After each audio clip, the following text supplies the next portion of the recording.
So dito ba sa Peru, itong pagkain ng cuy o guinea pig is isang traditional, authentic Peruvian food na ginagawa nila, lalo na dito ba sa mga bundok na area ng Peru. And para sa kanila, special to, kinakain nila sa mga piyesta, sa mga handaan.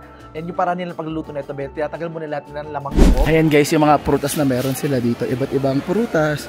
Para siyang guyabano, chirimoya guys. And itong picarones na to, mukha siyang donut, di ba? Pero gawa yan sa kalabasa at kamote. Ano itlog guys? Sasap itlog. Huevitos, mami, huevitos caseros.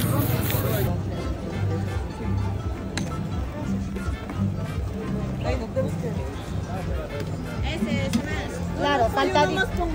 Pollo nomás. Más arrocito. Con pollo si deseas puro arrocito casera. Huevitos, mami, calientitos. Yes, yes.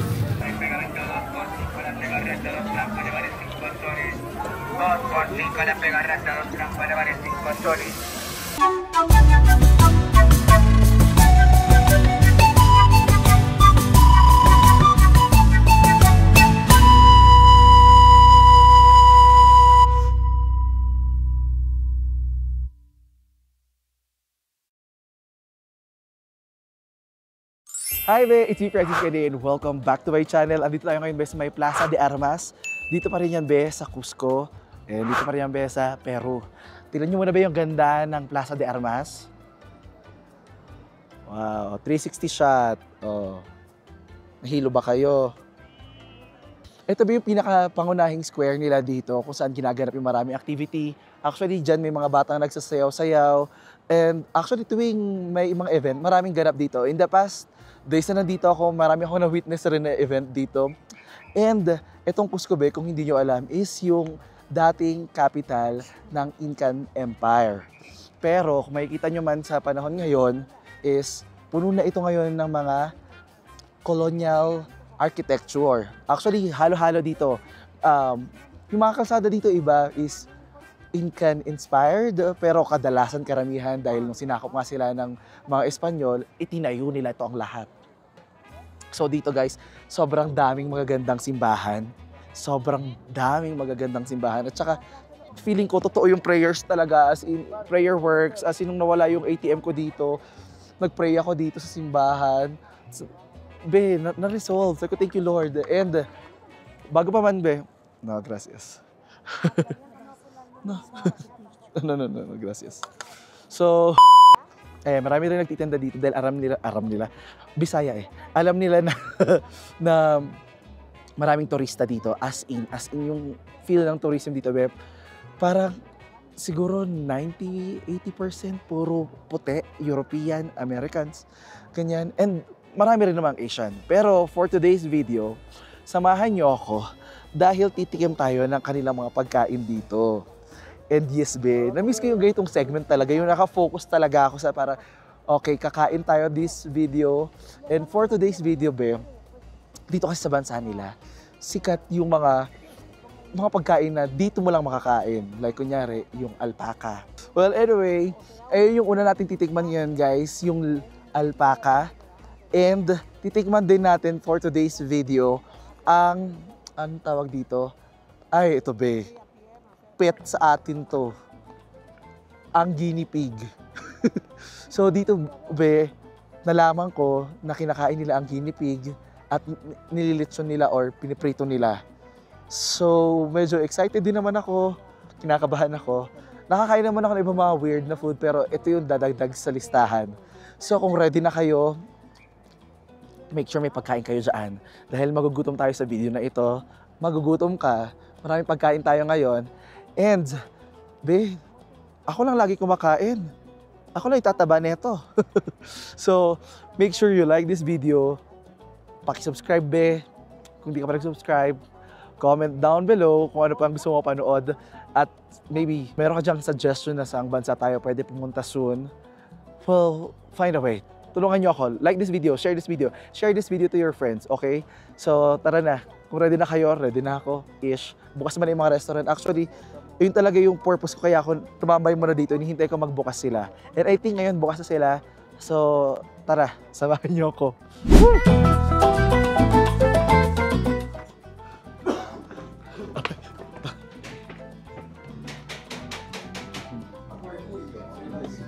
Okay.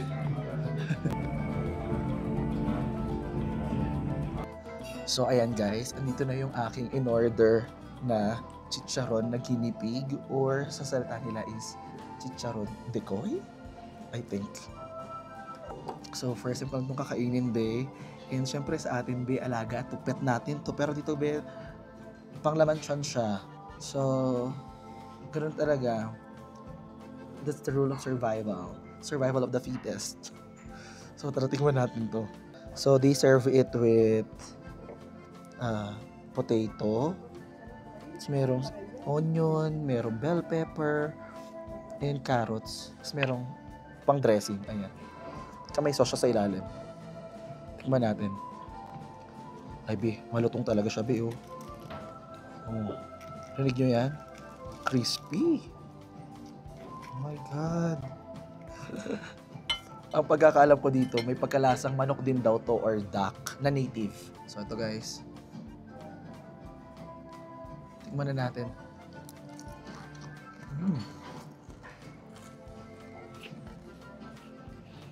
Hindi ko alam kung narinig niyo yung pagiging malutong niya. Malutong siya guys. Para siyang balat actually ng lechon ng baboy. Yung sauce naman niya guys. Tingnan natin. Ito. Patatas to actually naman.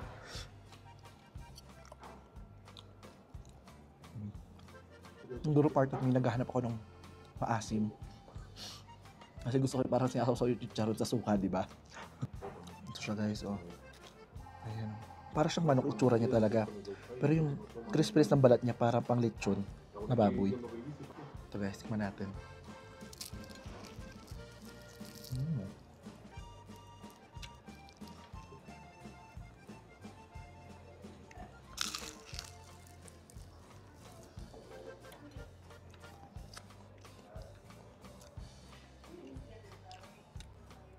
May pagkalasang manok siya na parang palak.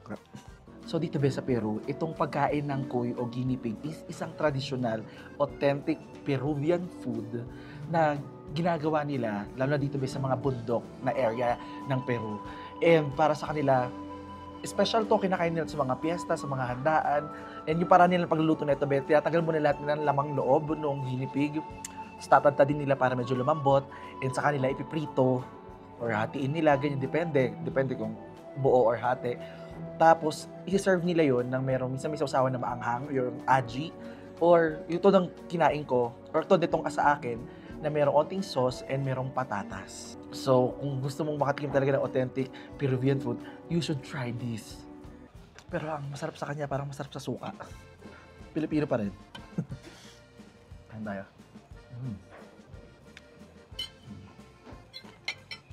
Grabe na alala ko yung mga alaga ko, be. Kasi yung tabis may mga alagang guinea pig.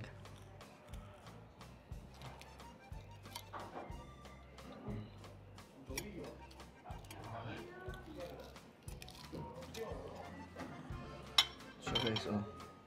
Nabuto-buto pa.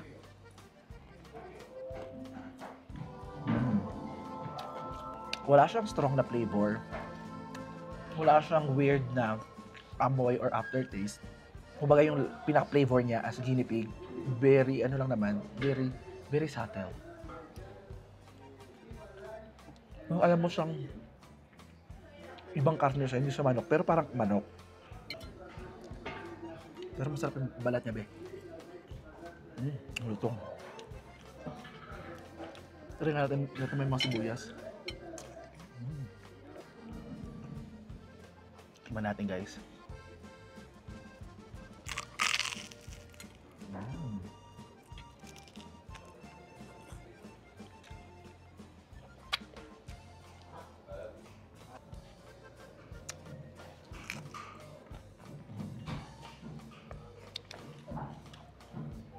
Medyo nahawig siya sa mga manok na binibenta sa kanto-kanto. Ganun yung level. Ang crispiness niya. Pero yung texture niya talaga parang Pang lechon baboy.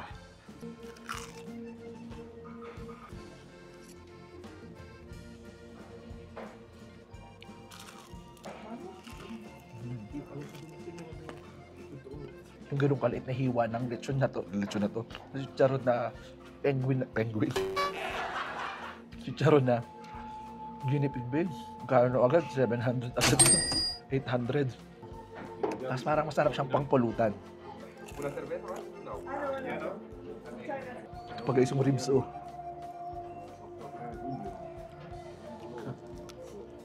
Ang tigas ng ribs.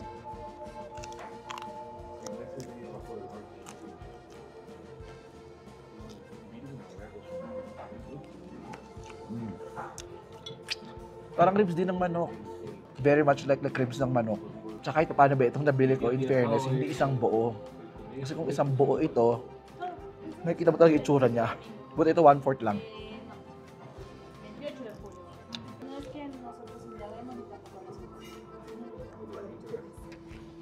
Parang laman lang ng manok.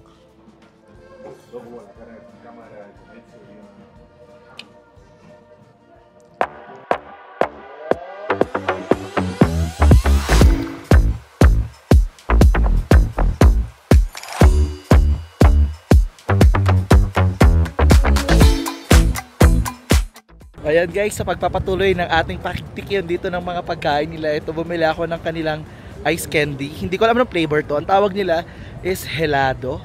Pagkakarinig ko, helado ata. If I'm not mistaken, Francis in editing, correct? Correct ba? Okay. Yung kahit malamig kasi dito guys, pero mainit din kasi yung araw. So, pag natagalan ka ng pagbilad, parang masusunog ka. So, maganda rin dito yung may ice candy. Yung ice candy nila, meron sila iba-ibang flavor. Meron, nasabi ko sa inyo, meron kasi sa mga prutas dito, ay passion fruit. I think ito, strawberry to. Merong chocolate. Kanina nga, nakaupo ako dyan. May lumapit sa aking lalaki. Sabi niya, kung gusto ko daw ba ng mushroom, gusto ko ng mga weeds. Well, anyway, dito talaga naman kasi may pakiramdam kahit saan naman talaga sa mundo. Pag gusto, mayroong mga ano.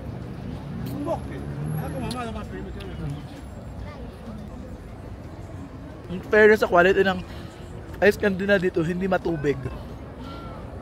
Parang makrim. Dama mo yung texture eh, magatas. Isang pirasong candy, 15 pesos. 1 sol.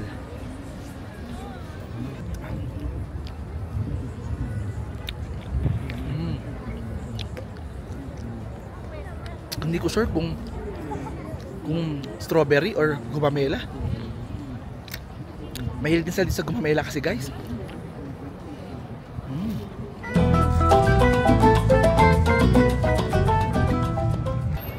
So nakakabili ako nito guys. Ito yung tinatawag nila gelatina.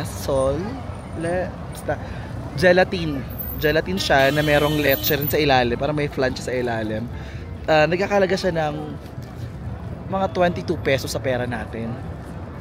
Street food nila ito. So tara tikman natin. Gelatin naman talaga siya.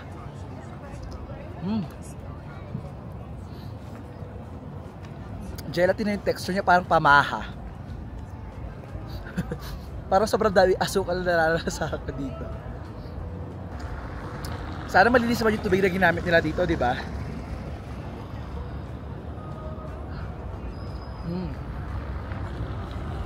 Mas matiman yung nasa ilalim eh. Ayan. Yung ilalim nasang maha. Promise. Siya. Famous to na street food dito. Pati sa mga buffet, is siniserve nila ito.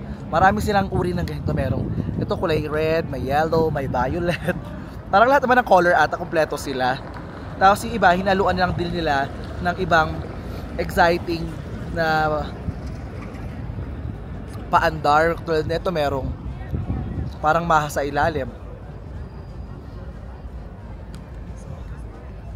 Pero luckily, hindi naman siya sobrang nakakaumay. May part na sobrang tamis, yung part na matabang. So parang okay lang. Tsaka hindi lang ito pang bata guys, pati mga mature dito kumakain na ito.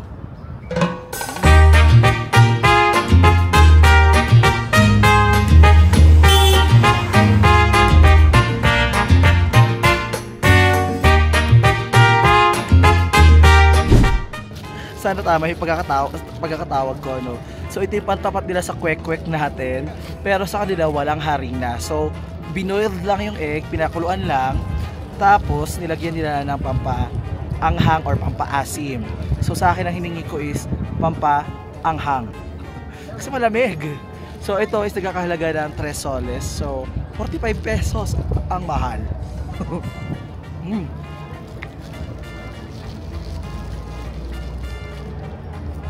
Tatanong nyo pa sa akin anong lasa nito?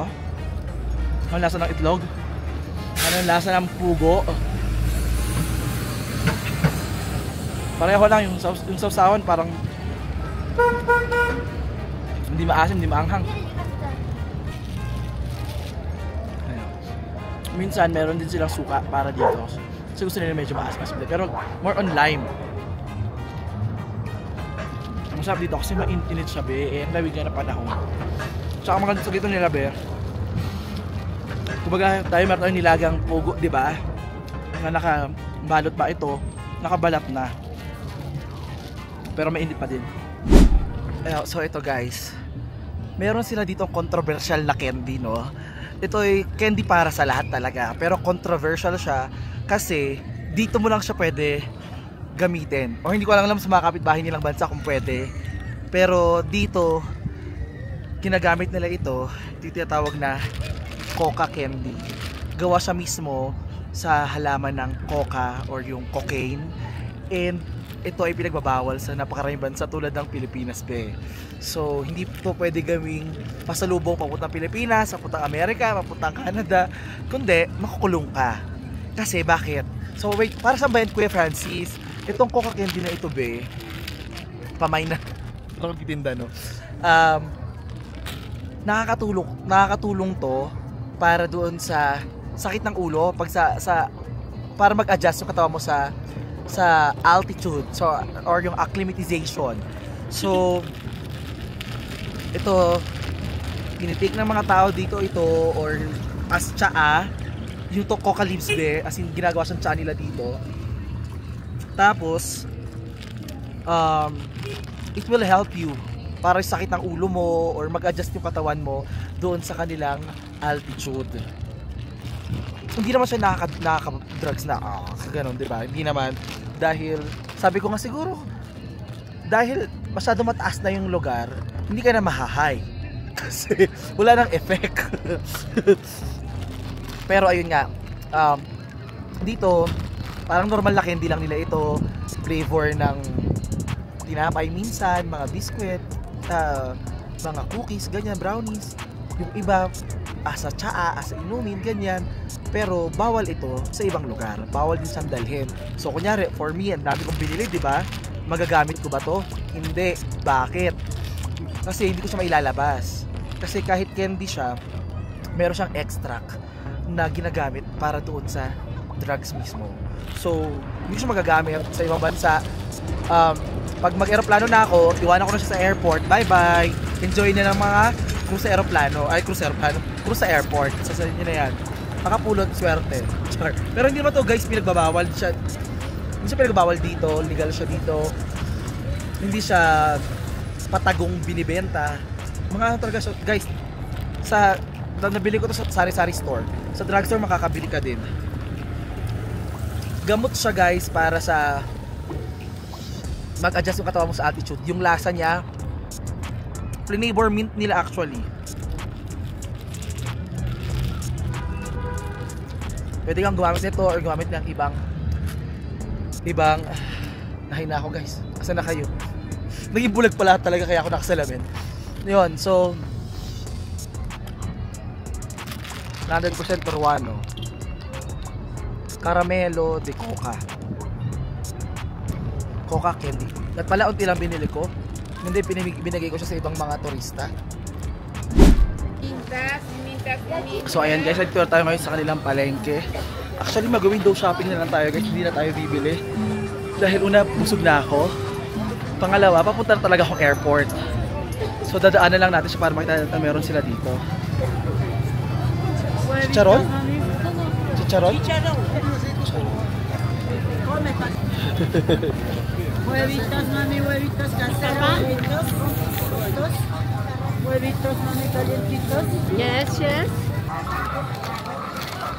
So ayan guys, bumili ako ng kanilang chicharon. Tignan natin yung kanilang chicharon. Hinaluan nila actually ng popcorn nila or mais. In fairness, masarap yung chicharon nila dito guys. Hindi siya yung parang chicharon na dry na, pero parang prito. Tignan natin ito, may taba.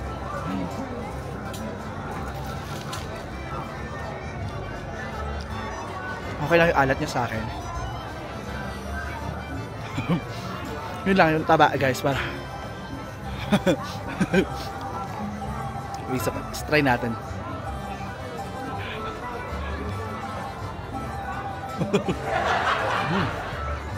Kaya naman. Hindi pwede sa mga napustiso. Imagine ko mama ko kumakain nito. Shoutout kay mama. Pero sarap siya sa chicharon ng kulong.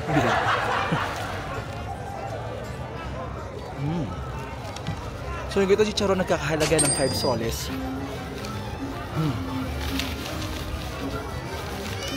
May part lang yung baboy na medyo parang matanda na. Pero masarap siyang partner dito sa popcorn niya. By the way, dito na ako guys sa palengke nila sa Mercado de San Pedro.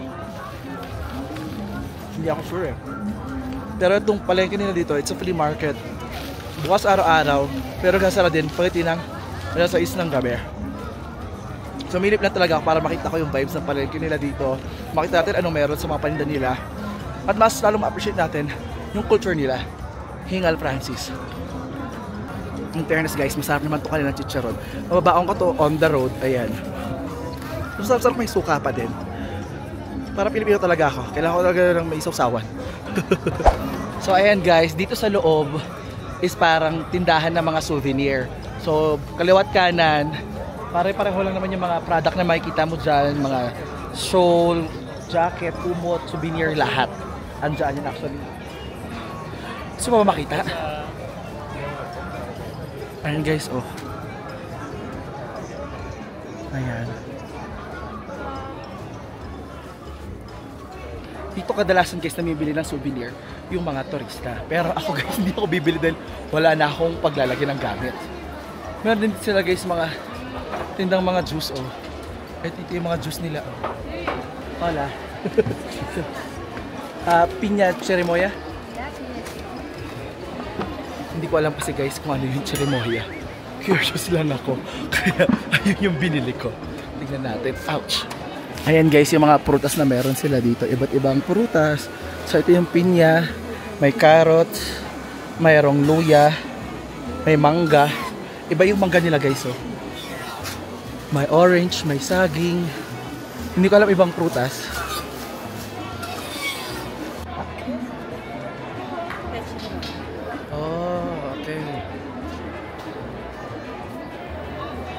So yung cherimoya para siyang guyabano. Cherimoya guys. Parang guyabano nga. Pero hindi siya guyabano siguro. Exactly.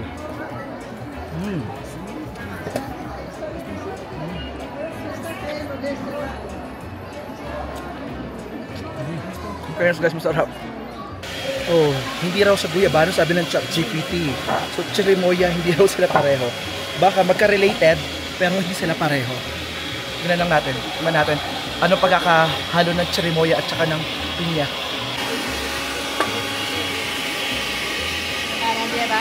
So, ito guys, this is the moment of truth. Ito na yung ating pinya with cherimoya na hindi guyabano. Huwag tayong asomero. Okay? Okay, tingnan natin siya. Ang fruity, ang sarap nung sarap nung pinya niya. Guys, ang sarap. Parang pakiramdam ko today talaga kasi magkakasakit ako dahil sa pagod, sa puyat, sa kakalakad, sa makinain ko. The joke lang. Pero ito yung superfood. Diba? Kasi para sabi ko nga, mamaya, magpapahinga ako. Actually, hindi ako makapagpahinga ng maayos nga maya, guys, dahil pagod-pagod talaga ako. Promise. Kasi gabi yung flight ko eh. So, itong ating pinya with cherimoya is nagkakahalaga siya ng 10 soles or 150. And sobrang organic nito, sobrang natural, walang halong sweetener. At matamis siya, in fairness. Ang sarap. Sarap. Nakakatuwa lang guys kasi isa to sa mga gusto ko pag pupunta ako sa palengke, yung nakikita ko yung mga iba't ibang prutas na hindi ko naman kilala. Diba? At meron tayo nakilalang bagong prutas ngayon. Alam may halong gatas ata guys. Ang tamis eh. Anyway, let's move on. Grabe ba itong palengke nilang ito be? 100 years na. Oh. Wow. I like that.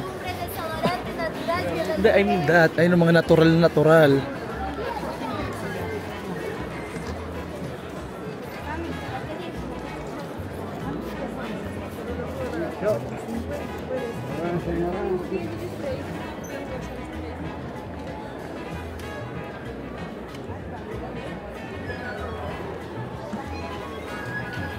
Parang lahat din ng product na nandito ha.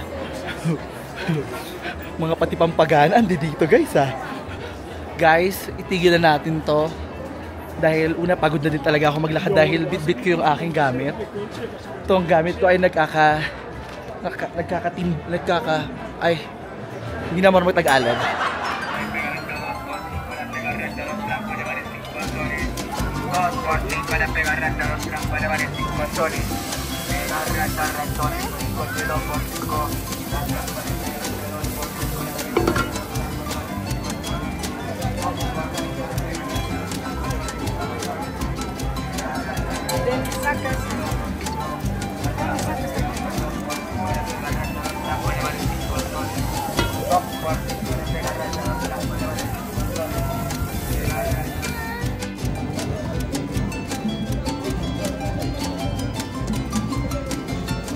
Eto na guys, yung kanilang tinatawag dito na picarones. Sikat na sikat to guys. As in sikat to na street food dito be sa Peru. And paborito ng lahat to sa ordinary day, sa holiday, sa party. And itong picarones na to, mukha siyang donut, di ba? Pero gawa yan sa kalabasa at kamote. Na para siyang donut, nilagyan nila ng syrup na may sugar, mayroong cinnamon at saka cloves. Ayan. Ang light niya at ang sarap. In fairness, legit siyang masarap. At dito ko siya binili sa tabi ko. Dito lang ako. Charan!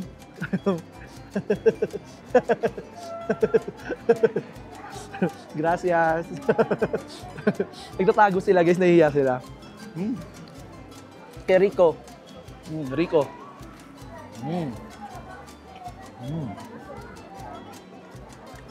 Masarap talaga siya guys, kasi super light.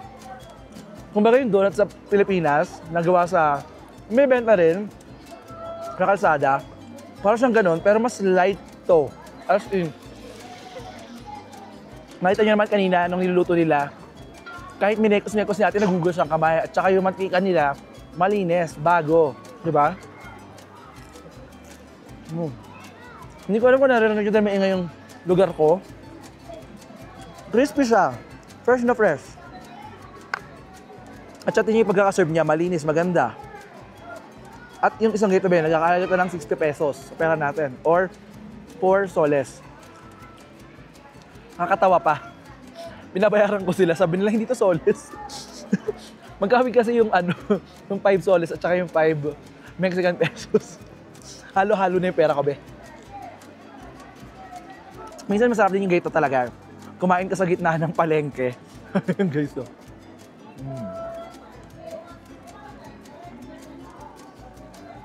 Narealize nyo ba yun? Nasa gitna ng palengke. Pero alam mo yun, nakakalito. Masarap siya pero mabigit sa tiyan, ha?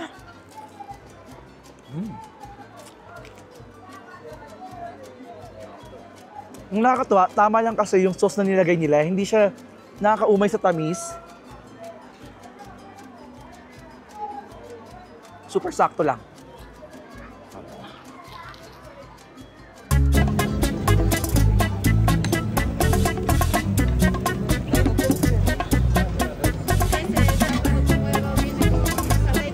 Claro, saltadito. Pollo nomás. Más arrocito. Con pollo si deseas puro arrocito casero.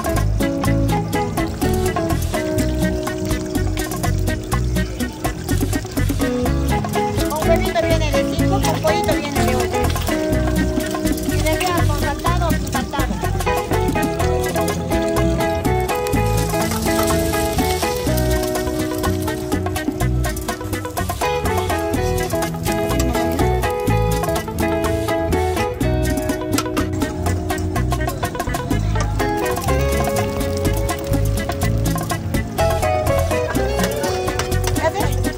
Ya, ya. Ito yung saltadito con arroz con huevos. Ayan, so rice, fried rice with egg, and ito pa oh. Basta merong ensalada. With ensalada nila is yung onion. And ito na siya guys. Dahil social tayo, gusto natin yung niluluto on the spot, sa harap mismo natin. Ito na yon. Tara, tignan natin guys. Ooh, wow. Ito yung kanyang egg, ito yung kanyang fried rice. Yung fried rice pa kanila, meron kasama parang noodles. Sarap. Sa halagang 5 soles. Oh. 75 pesos. Pwede na. Pwede. Guys, iba yung cost of living dito tsaka cost of living sa atin. Sana itlog guys, sasap itlog.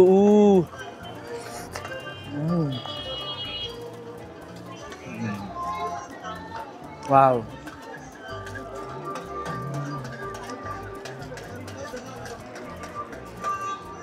Ang sarap. Tapos itong patatas na to guys, ang sarap ng flavor niya. Para siyang borderline adobo.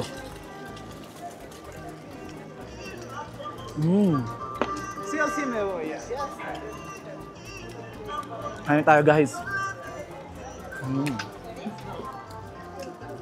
Para siyang adobo na maraming patatas. In fairness. At in fairness guys, alam mo, nung dumating ako dito, walang bumibili dito. Pagbili ko, ang dami na bumili. Kain tayo guys.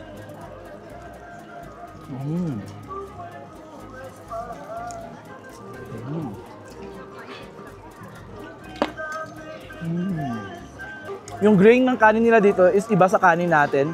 At hindi ko alam paano nila hinaluan ng pancet. Or para siguro yung style nila para busog talaga. Para busog talaga lahat na makakakain dito. Kung gusto mo na merong chicken, meron din naman option may chicken. Tag 8 soles naman yon. You do the math. So 120 pesos yon. Pag wala, ito. In fairness guys, masarap.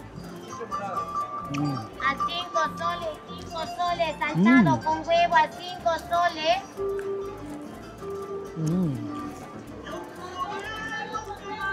Maski yung patatas lang guys, ulam na. Ito lang. Parang adobo kasi. A 5 Sarap. soles, saltado con huevo.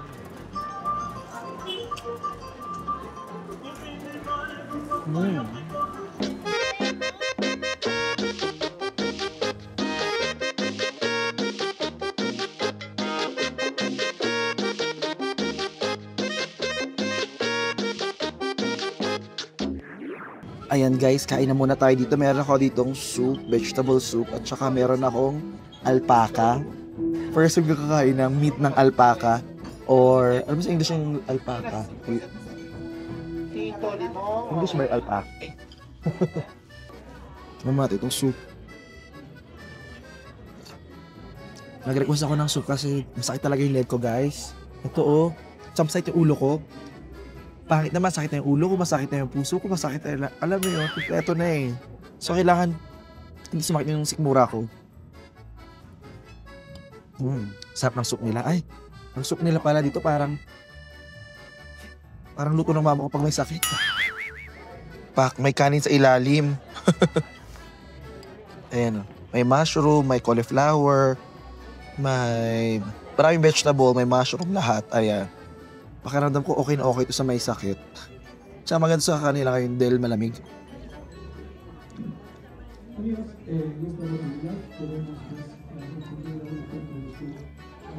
Pero dami natin yan kasi ayoko mabusog sa sabaw. Ayan, wow. So, ayan.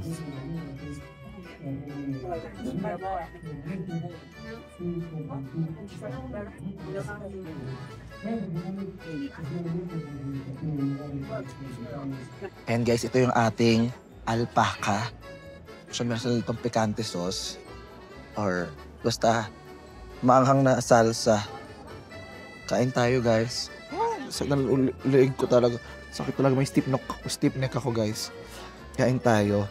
Dito, guys, sa kanila, yung kutsara para sa sopas lang. So, gayahin natin sila. Kain tayo, guys. Tara.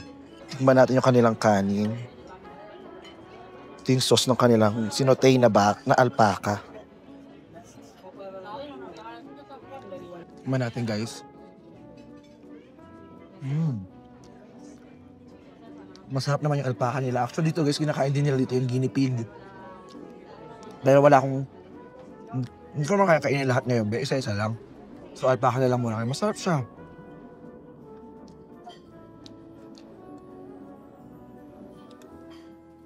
Parang kangaroo.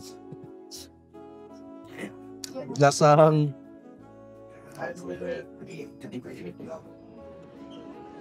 Medyo baboy. Na baka.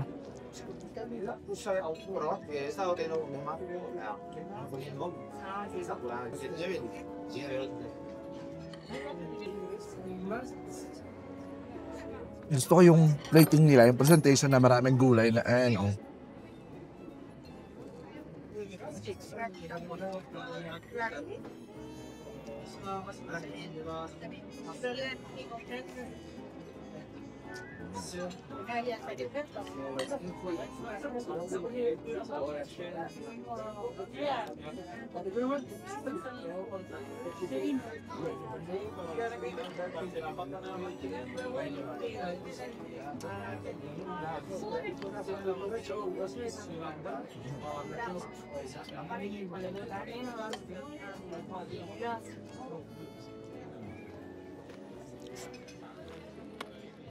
Ano ba ako itong barya?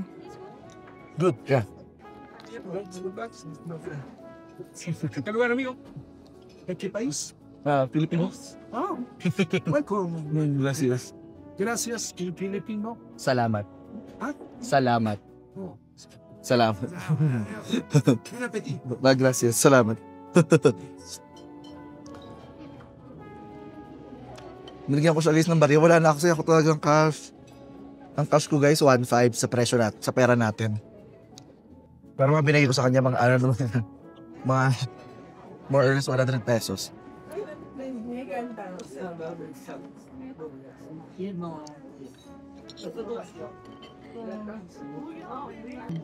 Meron siyang ibang lasa, medyo weird.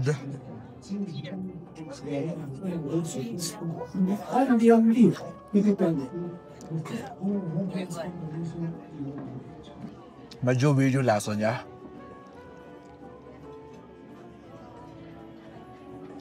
Ito naman guys, yung cook nila dito. Local cook. Ang tawag is Inca Cola. Tarad! Ang sakit talaga guys ng batok ko. OA. Sa isip-isip ko, masarap naman siya guys. Pero parang, sana nag-normal na pagkain na lang muna ako. Nag-chicken lang muna ako. Parang it's too much for my first time. First day here. Parang as an alpaca eater, no? Weird.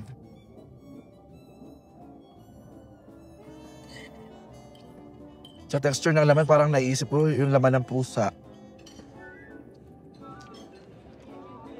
pa ako nakakain ng pusa, pero ganun yung texture. Pag hinawakan ko yung laman ng pusa, ganun po siya.